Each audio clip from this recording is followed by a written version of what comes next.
What's up, y'all? Y'all are listening to Living Corporate's flagship podcast. If you didn't know, Living Corporate helps organizations build employee engagement and market trust through data analytics and data transformation, our e-learning platform, and brand marketing storytelling. We're so excited for you to be here today. The conversation you're about to hear is going to connect the dots between employee experience and go-to-market effectiveness. If you're not ready, get ready. Here we go.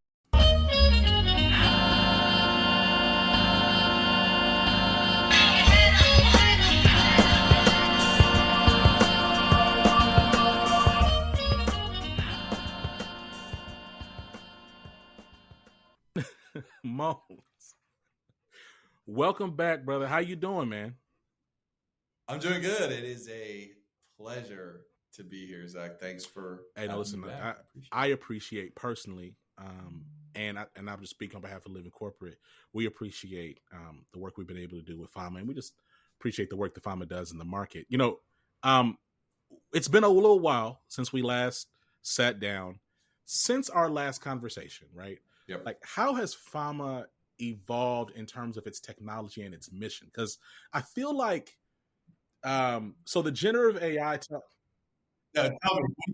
me, what are you seeing? What are you feeling? So, all right, look, it's real talk in the corporate world. I'm gonna have a little real talk. I think, Ben, it's like Real Talk Tuesday, real talk. So here's the thing. I think that we're in this season, right, where like, kind of like when people were talking about big data and like, people just kind of using terms without really knowing what they actually mean. I feel like we're in that similar season with AI. Everything is AI, right? When some of this is just like conditional formatting. It's not really, but anyway, you're seeing like layoffs becoming like the global norm. The economy is in a much different place now than like when we had our conversation. I think, of course, like corporate interest rates have dramatically changed. Pressures are different. Yeah. When was that? When was that webinar? Oh man, Ben, it had to be like more than a year ago, man. I think so. I think it was in like the early part of 2023. You're right. I mean, the world's changed so much. No, it's changed a lot, wow. Right? And it's wild because in the grand scheme of things, it hasn't been that long. But like when you look at everything that's happened, it's like things are radically different. I mean, I used to not have to like give a pint of blood to buy some eggs. Like that's changed. So I guess I just would love to, I love to just get your perspective. You think about Fama and like in its journey, its tech, like whatever, like what would you say have been like the most notable points of evolution? Sure. Well, as a company over the past year or so, we were lucky in the sense that as we've thought about capital formation and growth over the years, we weren't one of those startups that raised huge rounds of financing, astronomical valuations, and hoping that we like grow into, the clothes that we bought for ourselves, like being a size 13 and buying a size 18 type shoe, right? We didn't do that, right? We didn't do that. So luckily we've been able to stave off a lot of the reductions in force, the changes to strategy, how you're charting your course, et cetera.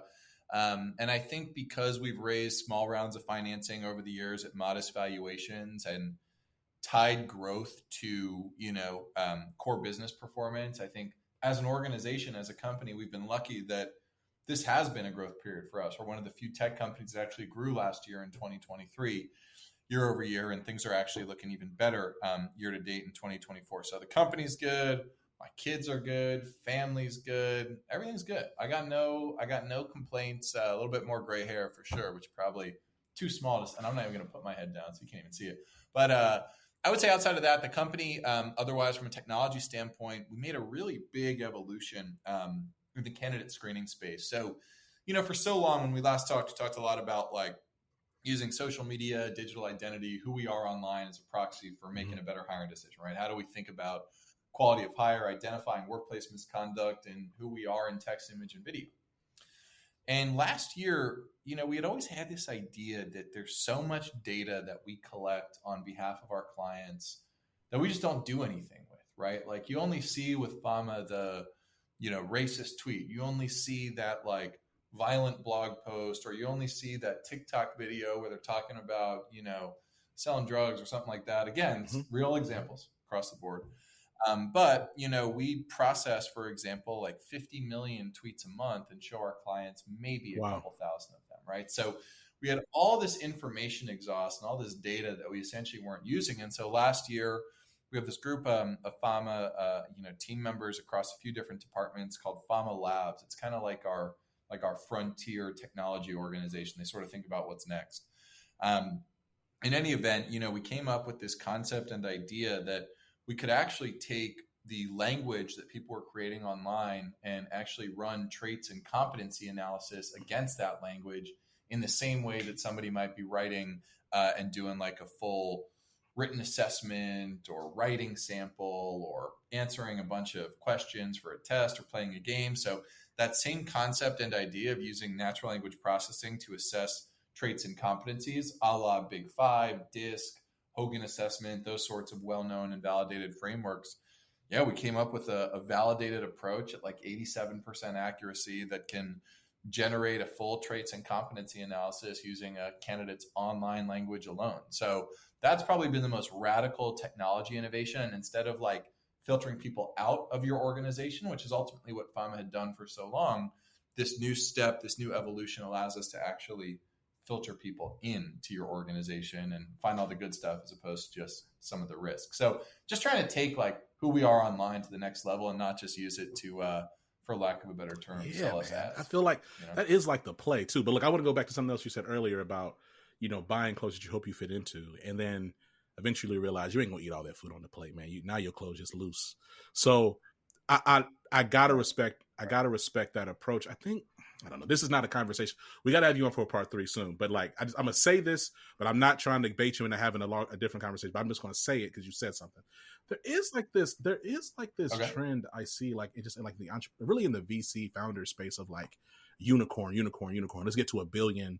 Let's get to like these astronomical valuations and these like incredibly large exits. And it's like, hey, every org is not built for this. I'm not speaking about Fama. I'm talking about just the world of just like startup and business, right? It's like every org doesn't have to be some $1 billion unicorn. Like it's okay for there to be like sustainable, right.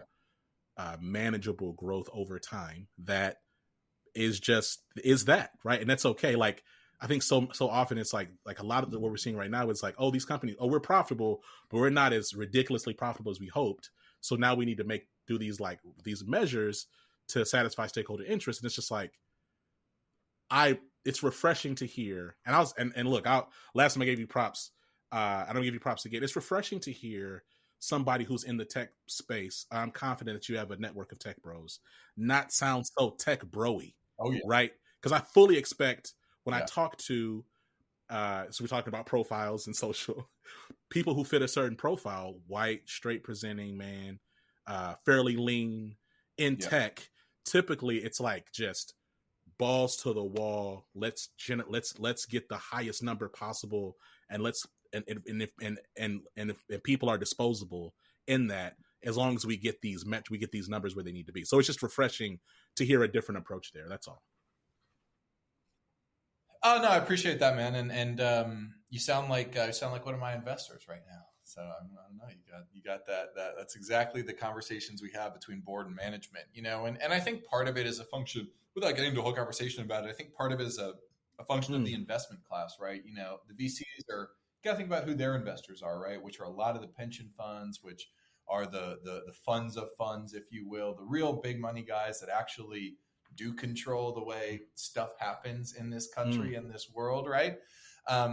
They do expect the VCs that 1 or 2 moonshot to return half a fund, right? And then pay their investors out and get their, essentially return on equity overall that they're going to give, to that investor. So I think it's a function in some ways of like the asset class where you do have a lot of, and there are a ton of stories, right? There are a ton of stories of big winners. And even in the HR tech space, right? You get like the Paradox, Eightfold type companies that raise these monster valuations, look no further than NVIDIA, which is just the biggest company in the world, right? And like making and printing money essentially at this point.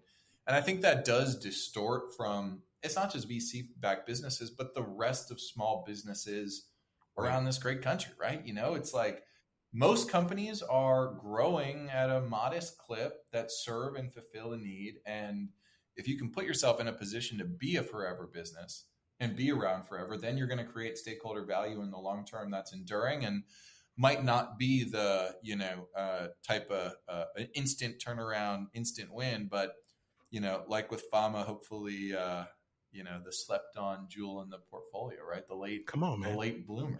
Man, come on, man. We gotta. Okay, all right. Again, I'm gonna keep it going, but yeah, I 100% agree, and I really think, especially when we talk about Black and brown founders, and a lot of them, I mean, I don't know, man. Like, they're hustling to get like they'll give away like 3-4% for like $20,000. It's like, fam, like we gotta figure this out, and so. Right. The inherent bias in the most one of the hardest things to do in business, but then you're up against the reptile brain of these, what are essentially white dudes who are cutting these checks, right? Who have that bias ingrained in them, right? So it becomes an even harder thing. But, I do think at the same time, like, there is ways that technology can hopefully even that playing field a bit. And there are, you see like the things on LinkedIn and it seems like bigger than it is of like Black VCs or like, we're going to help, fund Latina women. And that's what this fund is going to do. And it gets like 2,000 likes on LinkedIn. Then you look at how, and the funds raise, 50 or $75 million compared to, some of these other more mature funds that are, multiple zeros more than that. Right. So, yeah, it's not easy, man. But like going back to your point about the tech, though, right? So it's interesting because while you were describing this this analysis, right, and looking at language online, because in my mind, Ben, I was like, well, dang, like I could see that being really, I could see that creating disparate impact for different groups. But then you backdoored and said a way to create to invite people in as opposed to pushing them out. So like. Right. Talk to me more about that motion, because you're right. I think so often when I think about HR tech and frankly like people related tech, it's often some motion of of exclusion, right? It's, hey, we're reducing the space. We're wringing out. We're filtering. We're increasing the potency of this space by taking out the undesirable. It's pretty interesting that you would frame tech as actually bringing in talent. Like expound on that, please. Yeah, sure. And I mean, to add another example to what you just said, I'm sure people will be watching this like maybe a couple of months from, when we're recording it. But right now there's an active lawsuit with Workday, class action lawsuit, right, about this one applicant who applied to 40 different jobs, Black male in his 40s, right, categorically rejected from every single one of them. And now Workday is being treated as a essentially recruitment agency, right? That, they're saying, hey, look, Workday, your resume vetting software is, to your point, keeping people out in a disparate fashion from even having that first round phone screen with the recruiter, right? And so maybe we'll see how that all plays out. But look, I try to be an optimist when it comes to this stuff. When it comes to technology, like, are you going to fight the current or are you going to ride it? Yeah. That's my question. Right? Are you going to try to be the one who like buries your head in the sand and just hope that change never comes? Like, guess what? Like, you're going to be left behind. I know that might sound controversial, but straight up, that's my take. Like, if you continue to fight this massive, well-funded, as we were just saying, current of technology that's out there, you're going to end up, I think being left in the dust. And I think the question then for service providers like ours are like, how do we use that technology? How do we use everything from, the new Gen AI to traditional natural language processing and old stuff? Like we're talking about in this Instant Fit product, like peer-reviewed science around, using traits and competencies to hire people, right? The Big Five, Hogan, these have been hundreds of papers, peer-reviewed, right? Tying, that there is impact here to actual company performance. So then I think the question becomes one of inclusion, right? Let's just be real. A guy named Jose and a guy named Joe who are applying to the same job are not going to get the same fair shake. I don't care if you're in San Francisco, if you're in the most, you know, conservative part of the deep South or something like that. You got one super liberal, one super politically conservative, you know, both could still be Facts. totally racist, right? Come You know, on. that's still the Facts. issue, right? And even inherently, right? So then the question becomes, how do we level the playing field for Joe and Jose? How do we then get to the point where Joe and Jose might be being evaluated on the things that actually matter at work, like the traits you bring to the table, right? Are you creative, conscientious? Are you hardworking, leadership, right? All those big five traits, and then layer in competencies like your ability to establish credibility or engage with others, right? Let's get to the nuts and bolts of what companies actually care about, focus on the good, and empower talent acquisition all along the way, right? So, you know, with Fama, it's been reductive in the sense that we have been for years, right, saying, look, like if someone is acting violent, threatening, harassing towards other people, right, like they shouldn't have a place inside of your company. And we, as a culture internally, like we vibe on that. We love that. The people who work here, like we feel like, yeah, we're not going to stop, you know, misogynists from being misogynists or people who treat folks differently because of what they look like. We're not going to change those people. But you know what? Maybe they won't get a job because of it, right? Maybe it's going to have a real meaningful impact in their life that then they'll think, okay, how do I change my behavior? How do I pull out of this tailspin that I'm in right now because it's affecting my life, right? And so I think we've always felt a sense of empowerment at this company about helping improve the workplace through the reduction of bad behavior. That being said, this evolution with Fama of how do we go to a hiring team and say, hey, there are 5 to 6 people for a role. Here's who we think the very best are, right? And here's what, no matter who they are, where they're from, what language they're speaking, here are the traits and competencies that they bring to the table based on their online language, right? And so I think there's a way to find inclusivity and hopefully level the playing field. But then, of course, you get to the, okay, well, how do we make sure that the algorithms aren't biased, that they haven't been overtuned, right? That the people who are building the technology reflect the people that they're serving. So it opens another Pandora's box of questions, but still, I think technology, for me personally, is the way to unlock that inclusivity that is really hard to override with humans. It is. You know, something you said there too is as I think about like this next phase of people experience, you know, employee experience, DEI, I think, and I really think eventually, sooner than later, all that's going to kind of just become one amalgamous term. I think we're getting to a place where it's just going to be employee experience. I don't think we're going to have like these big.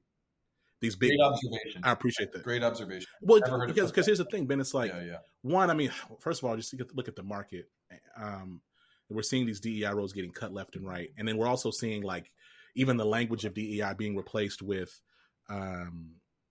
culture, and then and the brands who are really leading, they're really saying, hey, it's experience. And so I think that as we continue in this space, I mean, effective employee experience is going to have to exist at the intersection of leading technology to help create to help enrich experiences. I think that there's different approaches, right? I think there are certain brands, big ones, that are just like copying and pasting and embedding ChatGPT in their environments and saying, hey, and then pasting their logo on it and saying, hey, we have this bot or we have this, and then calling it something that's like, well, that's not going to create the experience you want. I think about actually, so I don't know if you saw on Twitter, Amazon, they put the ChatGPT in their shop. And then someone went in there and wrote a limerick about a dildo. And then ChatGPT gave him a limerick back on it. Now, the most offensive part was, though, Ben, nice. It wasn't even like the form was bad. Like they didn't, it wasn't a limerick. Like the OpenAI didn't finish it. But anyway, the point is that, but the point is that like effective tech, right? Like we're going to be looking at employee experience and we're going to say, okay, how can this technology help to like enhance and create like the best experiences? How can it help accelerate, get us where we need to be? I do think the position of how can we get this to replace somebody, I think that's ill positioned in that so much of this people work is, there's still so much of an art to it. I mean, it's interesting because in so much of what I'm hearing about what you're talking about with Fama, and none of your language that we've had off mic, on mic, talking to the team, have we ever said Fama's looking to like replace a recruitment team, right? No. Like y'all are creating enhanced experiences and insight to like help accelerate efficacy or enhance efficacy of a talent acquisition team, or to give an additional, again, like degree or dimension of insight that you didn't have before, which is a different value proposition. And I think one that's more sustainable and responsible. Right. No, I appreciate that. And it's something we've really, worked hard to cultivate, I would say, at this company over the years. And I reject a lot of like the Elon Musk, there's a 20% chance of society ending because of technology, right? Like the reality is that what even I'll, we can come back to the comment you just made, but the AI bias piece, right? For these discussions we've been having about the bias of AI and people hedging against AI, right? And all these different questions around it. The reality is for thousands of years, humans have been able to reduce their own bias, find ways to hedge against their own bias through billions of interactions between us, over the years, right? I'm talking about way back to the caveman days, all the way up to now, right? And we're now going through that same evolutionary period with AI, where we're trying to compress thousands of years of human development into 3 to 5 years for artificial intelligence, right? So we got to know when it comes to, and I don't care how fast the processing is or how cool it seems, like when it comes to the idea, what I think you're getting at is automated processing of business tasks, of the idea that I have this fuzzy, hard to pin down goal or activity that I need to complete, and that an AI is going to come in and do it for me, right? Now, if my goal is, hey, Ben, write a dildo limerick or something like that, I might even get that wrong. But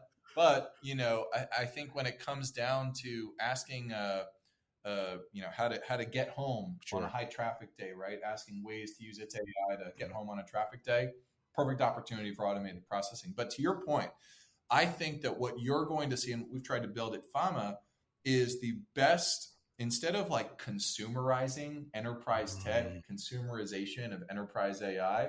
I think instead what you're going to see are the companies that rise to the top that can give, in the context of our conversation, talent acquisition users power tools.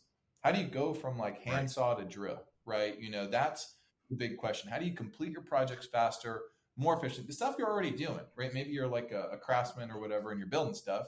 Now you're going to do it faster and more efficiently at a higher quality with the same degree of care and attention to detail, but you can do it in a fraction of the time of your competitors and at a lower price point because you don't have to spend as many hours doing the work, right? And so I think that's what you're going to start to see are the companies that rely on AI that can create and gather insights about people, in the world of HR in particular, that can create and gather insights that are then presented to an end user in the talent acquisition, hiring, HR, whatever you want to call it, wide array of user types there, and say, here are the insights about this person. You know what to do. You have the years of experience. You have the expertise. You are the only one with the unique understanding of the meanings and the implications in your business that these insights are providing, meaning your company, you have the pattern recognition. Here is a way to further expand and empower. So the tip I'm on lately is, how do we empower TA? And how do I leave people with one message every time I do a webinar, every time I'm on stage at some conference or something? How do I leave people with the message that you are great and you know better than anybody else what makes a good hire at your company? All this vendors talking to you, podcasts you listen to, all of that is designed to help you like figure out exactly how you can do your job better, but no one's going to come in and replace it. I think that's the nuanced role that technology is going to play in HR. And you're spitting. No, and I think the thing about it, Ben, is like when I think about living corporate, right? So for us, and I really think about AI as, and a lot of these tools, right? Like at their most efficient, at their most brilliant. They are really smart college interns. I'm talking top of their class. They were valedictorians in high school, right. And they are, they're upstart freshmen, and they're trying to make it. I think when you treat tech like that, like, hey, it's something I respect, it's something I will trust, but always verify, and I will guide and support. And like when those guardrails are there around your tech, then I believe you have a much higher chance of being successful whatever you're doing, right? Like I think about For Living Corporate, we built our own in a year since we've last spoken, right? Like we built our own AI engine.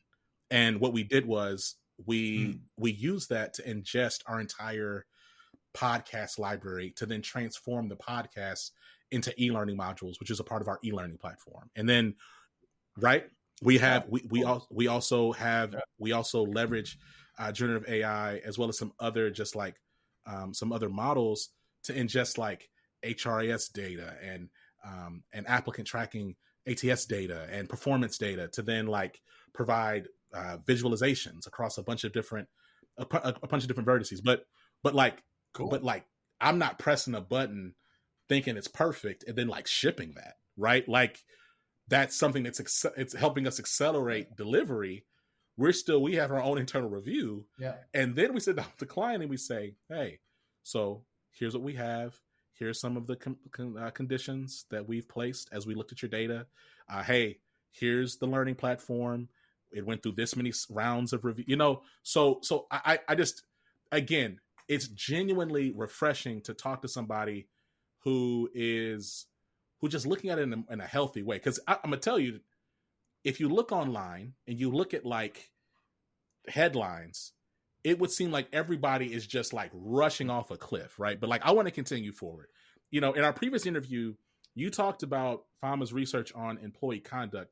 Phenomenal report. For those who haven't seen it, I will make sure to put the link in the show notes. I'm curious, like, in the year that we've met, can you share any new findings that Fama has uncovered in this area?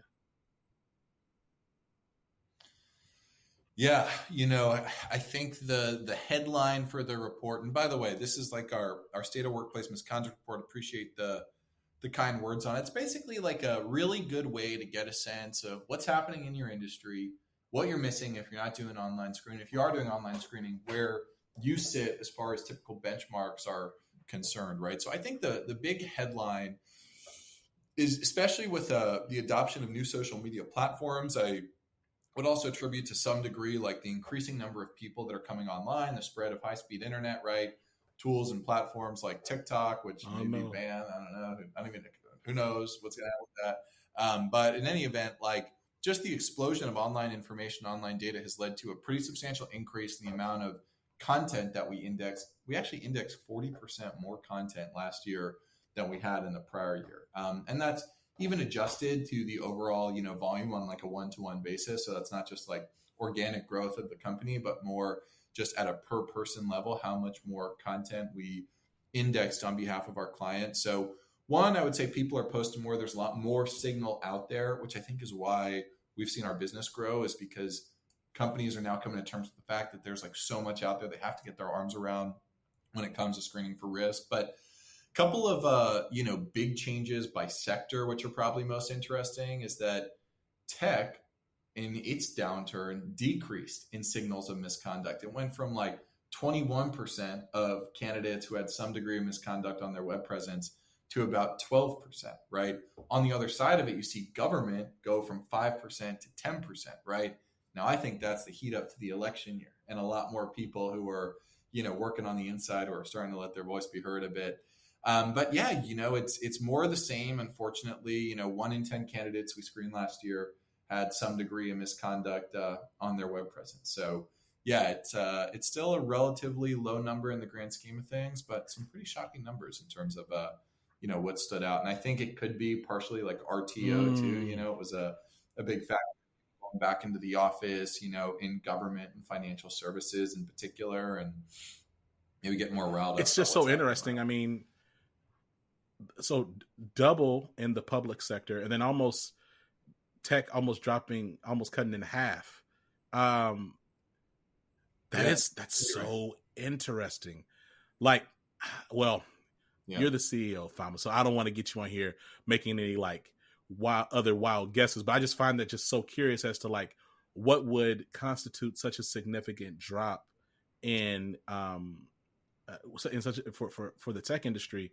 When I think about, to your point, like all these layoffs, like tens of thousands of people. I need to look at the most recent numbers.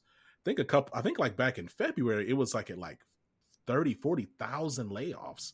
So that's just, that's really interesting.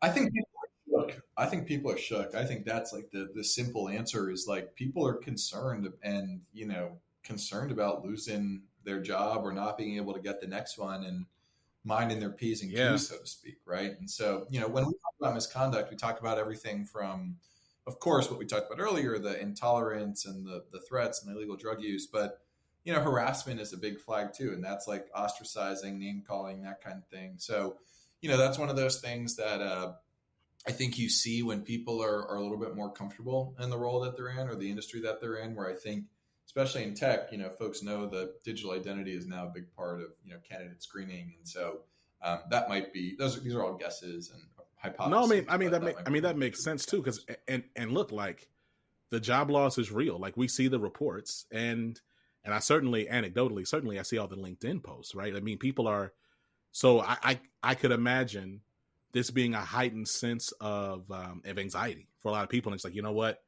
Maybe I won't be a jerk to these 20 people today. Maybe I won't like troll a hashtag for the next 3 days. Maybe I'll just like lay low and do my job. But like, it's just interesting. Look, you've been a vocal advocate for privacy and ethical considerations in social media screening.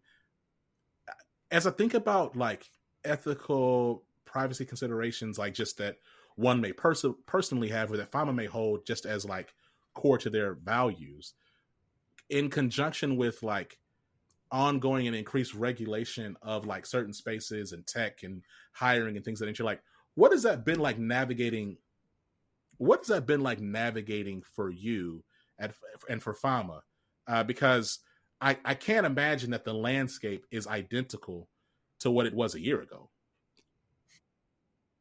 Oh yeah. Or even when we started the company in 2015. Yeah. I mean, it's totally different. I think just as a matter of general practice, there's this idea that we had early on that was if we lean into doing things the right way, if we design our product not around the bare minimum compliance and privacy accuracy requirements, but around the best in breed, it might be a little bit more expensive to get spun up. There might be some customers that are like, why do you have that feature? Why is it so restrictive? Why can't we do this or that? The bet was that it would drive long-term adoption. The bet and the idea was that to build customer trust in I'll just call it highly self-referencing industry where a lot of peers talk to each other. And I think a lot of HR buyers in particular, sharing some other research we did, one of the first places they go are their peers or their existing software vendors when it comes to recommendations for other tools. So this is a lot of word of mouth. This is a lot of people trusting each other. And if you're doing things the right way early, you're going to find obsessive, excited, engaged initial customer cohort like we did that suddenly become your advocate and are more than willing to jump on, customer reference calls or talk to their peers about what you're doing. And what was interesting was like there had been moments where we could do things faster and cheaper by cutting corners. And we elected not to do that at the expense of, to be very candid, like potentially lost customer types who wanted to do things a slightly different way. And two, a lower gross profit because we wanted to put more of the controls in place in service delivery so that this solution was compliant. But where does that lead us?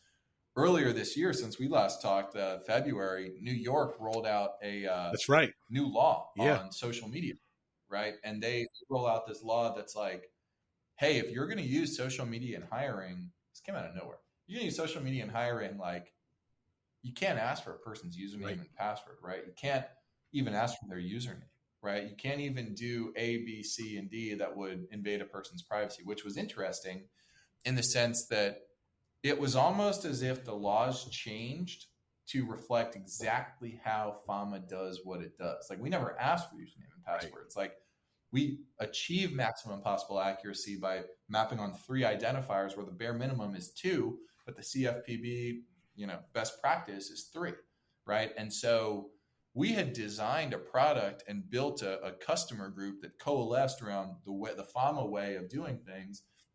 And now suddenly the laws are changing in our favor, right? Where now you're in the catbird seat in New York. Like if you're going to do social media screening, I'll put it this way.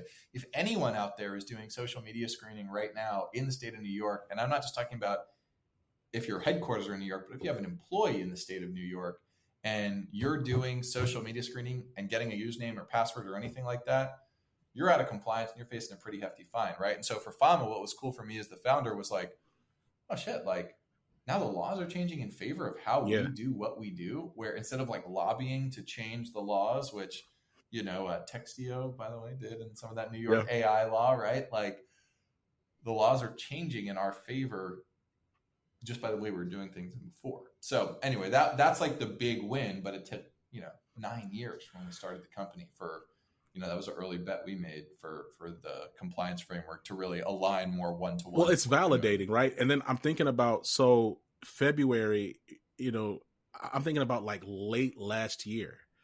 It was a Q3 of last year. My gosh, Ben, time just like melts all together. But I remember talking to some different organizations, and they were giving me a heads up about local law 144 in New York City. And that applies to employers and employment agencies using AEDTs to evaluate candidates for employment or employees for promotion that reside in New York City. So it was like one of the first bit of legislation around, automated employee decision tools and ways it needs to be managed, right? Yeah. It wasn't, you can't just, like, there has to be some parameters, some guardrails around this. And I remember when I got the heads up about that coming, that I said, okay, this is going to be like, this, and for people who don't know, like when you talk about, massive legislation or laws, it's typically, the keyword is president. It's like, okay, well, what's coming before it? It's not always some huge sweeping Supreme Court decision. Sometimes it's something that starts locally that then grows and then finally, state and then federal, bodies start actually moving against it. So I would, but to your point though, I would imagine it's really validating to be able to say, hey, here's how we're going to do things. And now look at the market and look at these bodies, these regulatory bodies kind of catch up to us, which then puts you, and it's funny too, right? Because strategically, people always talk about first mover advantage and, well, it needs to be fast and it needs to be, but like if you build something with the intention for it to last, then it's kind of like the tortoise and the hare type thing, right? So like, hey, you might not be moving as fast, but as soon as this piece changes, then all of a sudden other folks are going to have to slow down and readjust, whereas you're already in position. And so what was seen as maybe something that was a loss or something that you were kind of making a sacrifice for in the name of principle or values or whatever, now becomes an advantage. Like that very thing now is something that's accelerating you. So it's just interesting how landscape shifts, and just creates completely different context. One decision to another. Well, totally. No, go ahead. Yeah, I totally agree. And just one point on that. Oh yeah, sorry. I was going to say one point on that is like the AEDT law, just so everyone is 100% clear, was created by private, and I know this sounds like, as I'm saying it out loud, it probably sounds like conspiracy theory, but that was a law that was created by private sector HCM technology companies to align around the way that they were doing things to further entrench themselves against the competition. So yeah, it can seem like, oh, it just started with some, Johnny who goes to New York City Hall and slaps a bill on the wall and is like, we should do this. But there are a lot of times where these laws get passed by companies to cement their competitive advantage, and AEDT is one of them. So, it's one of the, true story.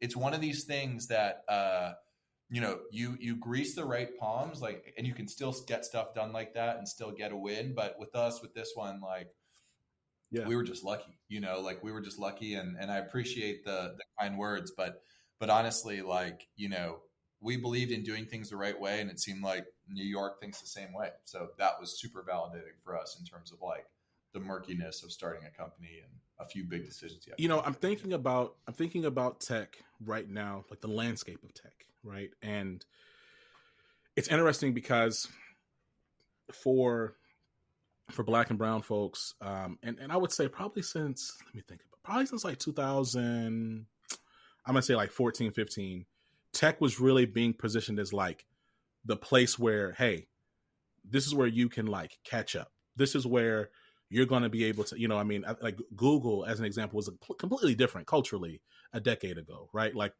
just in every way, right? All these big tech companies say, we're giving away this. We got foosball, we got kombucha on tap, we got huge salaries, huge retention bonuses, stock options, you name it. We got everything, right? We have extremely long maternity leave. We have blah, blah, blah. And with that, a lot of folks, particularly those from historically marginalized backgrounds, flocking to tech. They're trying to figure it out. Hey, I'm not going to work here no more. I'm going to go to a boot camp. I'm going to learn how to code, and I'm going to do this. Generative AI comes and like continues to get steam, and is in a lot of ways undermining a lot of those roles. We're seeing like tech go through massive layoffs. Of course, historically marginalized folks are often, and in this case still are, disparately impacted by these layoff decisions. Fama sits in this position, right? Innovative, like, trying to grow in a very specific way, not ever get too high in over its skis. Y'all sit in this space. I would imagine people really want to work for y'all. At the same time, y'all are still growing. Further, you exist in an industry where people are always looking for talent. I guess I would imagine that you have perspective on just like the landscape of just working in tech right now. And like, I just love to hear you wax poetic on just what does it look like, and what do you think organizations need to be doing to create the right experience, as well as to like kind of capitalize on, for lack of a better word, like this overabundance of talent, because there's so much talent out there, people looking to really get in the space. I imagine you've seen a lot. You're working with a lot of different orgs. I'm sure you've seen budgets and things shift and priorities have to change. Like, what points of advice would you give to brands right now who are still saying, hey, we want the best talent, that we recognize that means that it's not going to be a homogeneous group of people? Like, what kind of conversations, what points of thought would you give to that? Yeah, I remember there was a time, like, without a doubt, where having Amazon or Google on your resume, like, that was the secret, right? Like, if you could get Amazon or Google, like, as that second or first experience, like, you're locked in, right? You're set for the future, And I think what's changed and what's evolved is like, people realize those companies don't really give a crap about you. It's like, these are one of these things where in the massive spin up to when the market's hot and we're like, how do we increase our market cap? How do we go from just doing search to a driverless car to putting people on the moon? Or how do we go from, and some of these companies have done a great job in the FANG category, right? They've done excellent in terms of expanding the suite of services and products that they offer. And then they contract. My advice, I think, in this labor market, to big brands in particular, and brands as small as my company, which is only a 50-person business, be transparent, with the people that you're engaging with, right? And I think too often, like, people think when they join a company that, it's up to them to keep knocking it out. And if they do a good job, like, they're going to be there forever, right? And at a company like Amazon or Google, where you get paid in stock and that stock is performing really well, that looks like a really good financial opportunity, right? But I think at the end of the day, the reality is like, only, even if you're doing well, you're going to be subject to the ups and downs of that company's stock price and their overall performance, and by extension, the macro market in general. So, to job seekers, like, find a home where you know what you're doing. Like, if you join my company, you know that you're in a startup, and you know that it's a sound wave, right? Like, you know, there are high highs and there are low lows, and that we haven't done in a while, but we've done riffs over the years, right? I'm not afraid to say that. You know, we've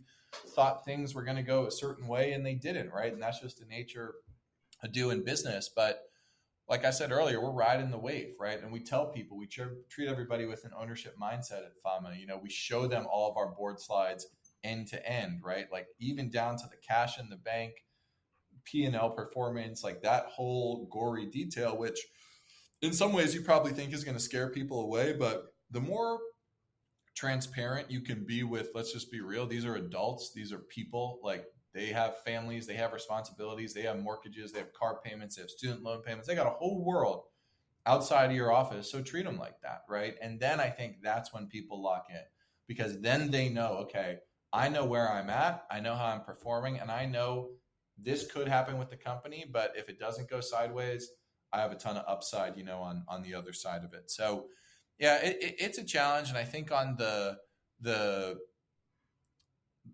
it's funny, you know, I'll just say this on like the black and brown side of things. Like, I think in 2020, every company was saying that they were, like, you know, putting the black square on LinkedIn, right? And like championing like DE&I efforts. And, you know, I remember listening to this thing on the radio that said in the year 2020, on public earnings calls, there was this company that indexes all the text from earnings calls, and it samples the same 340 companies every year to see if it's in the S&P 500 or something, to see if the CEOs, like, how the words they're using change.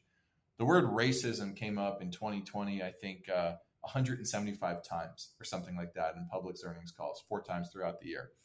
In 2023, came up like 3 times or something like that, right? So I think the other reality is true. I think the other reality is, like, you got to be real as a company that, like, you might be trying on diversity, but you're not, like, the first thing is to, man, let me say about Fama, like, while we're, you know, 50% male and female and like 55% white compared to non-white, like, you know, we still got work to do, right? And if you're real with people about it, like, at least you're treating them like an adult. At least you're treating them transparently and not saying that you're, you know, here to, you know, change the dialogue or change the conversation around race relations in America as a private, you know, company, right? It's like, no one's going to commit to that. No one's going to subscribe to that. So I think if I had one word, I love that. And yeah, look, agreed, right? Like, we're adults. Like, most functioning adults recognize that we exist in a capitalist society.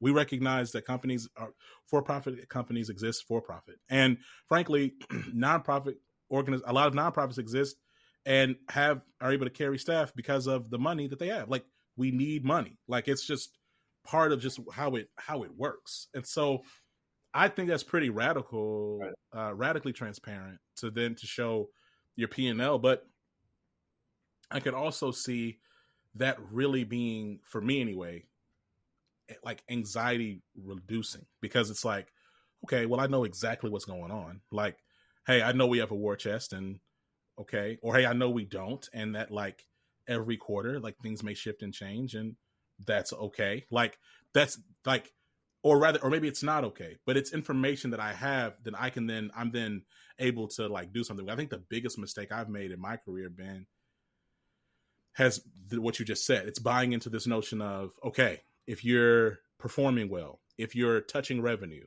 if you're whatever, there's certain things that you can do to make you untouchable. And, like, the reality is, very few, if anybody, is untouchable. It like you can I worked at a huge tech company, man, like, right before I jumped to live in corporate full time, and I was generating revenue. I was building out sales pipeline. But then they made it a strategic decision to say, hey, we're no longer going to just do this type of business anymore. So there you go, right? But this pipeline is X amount. Okay, we're not doing that anymore. We're not investing in that space anymore. So we're moving on. So look, it's always a pleasure having you on Living Corporate. I appreciate your time, as I think about your role, CEO of Fama, I think about the work that you're doing, and I think about like where Fama is going. Like, what are you most excited about, right? And I asked this question in the context of the fact that we're recording this, in an election year, a lot of uncertainty in the market still. I think people are nervously kind of they're letting up on the pressure a little bit, but there's still a lot of caution still. Interest rates still being what they are, the labor market being what it is. You talked about the fact that you're an optimist. What are you most optimistic about as we think about just the next, 18 months? Great question. What am I most optimistic about? I would say, right now, I'm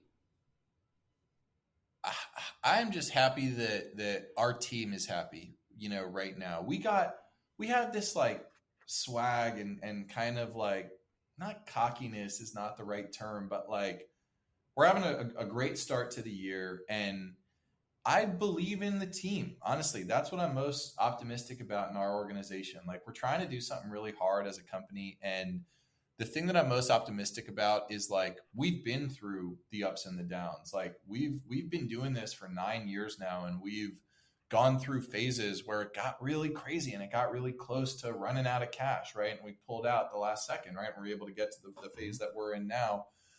So I would say I'm just most optimistic about like the team that we've built and the culture that we've created. And now we're kind of in this like fine tuning piece where I know that we have a forever business at Fama. I mentioned that earlier, but I know that now at this point in time, what we do is so differentiated and so much of a, call it a 3-year head start against anybody else who's out there in the market, either currently building or active from a competitive standpoint, that, it is fully in our control what happens next. And I just try to remind my team, like, do the little things. It's just the little things every single day that, if done well, lead to the big outcomes that we can all share in on. So I'm optimistic about people. I'm optimistic about our team, and generally like the ability for us to persevere. I think there's too much negativity in this world. I think it's like, oh, the market's down and it's, there's wars all over the world. Of course, there's a bunch of bad shit going on everywhere all the time. But we also have this moment that we're in that is really special and really unique, and things that we get to experience that those before us never did. So I think we got to try to enjoy every moment, honestly. Ben, look, I appreciate all of our conversations. You and I got to figure out linking up outside the pod. All right, we got to now. Look, I know, you CEO, got things going on. You and Zuckerberg probably got some sparring lessons. I don't know what's going on, but we got to make it happen. All right. All right. I'm down. Let me know. It's always a pleasure, man. Zach, as always. Hey, no, I appreciate you. We'll talk soon. Make sure y'all check out. Now, listen, it's Fama.io. Now, look, you got to check out the links. We're gonna put them out there. Put the stuff in the show notes. A lot of dope stuff going on. Conduct research is incredible. Instant Fit. We'll talk a little bit more about that. Y'all might have saw me post about that on LinkedIn. Plenty of really interesting things going on. Again, Ben, we'll catch you soon, brother. Talk to you later, man. All right, man. Thanks a lot. Talk to you soon. Peace. Living Corporate is a podcast by Living Corporate LLC. Our logo was designed by David Dawkins. Our theme music was produced by Ken Brown. Additional music production by Antoine Franklin for Musical Elevation. Post-production is handled by Jeremy Jackson. Got a topic suggestion? Email us at livingcorporatepodcast@gmail.com. You can find us online on Twitter, Facebook, Instagram, and living-corporate.com. Thanks for listening. Stay tuned.